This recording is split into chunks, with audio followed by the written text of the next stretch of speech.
сотрудничеством идет.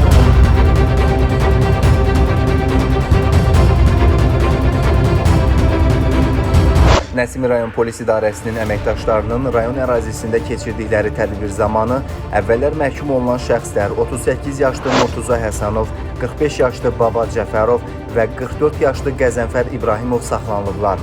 Onlardan 6 kiloqrama yaxın heroin, marixuana, psixotrop maddə metamfetamin, o cümlədən Qəzənfər İbrahimovdan əlavə olaraq 266 ədəd psixotrop tərkibli preqabalin, 37 ədəd ekstazi və 200 qrama yaxın toz formasında olan ekstazi aşkarlanaraq dövriyyədən çıxarılıb.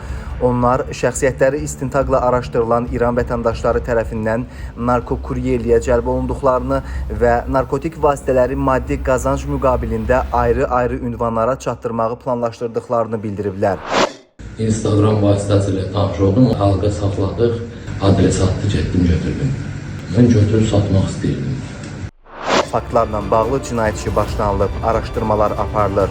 Murtuza Həsənov, Baba Cəfərov və Qəzənfər İbrahimovun daxil olduqları narkoşəbəkənin digər üzvlərinin də müəyyənləşdirilərək məsuliyyətə cəlb olunmaları istiqamətində əməliyyatlar davam etdirilir.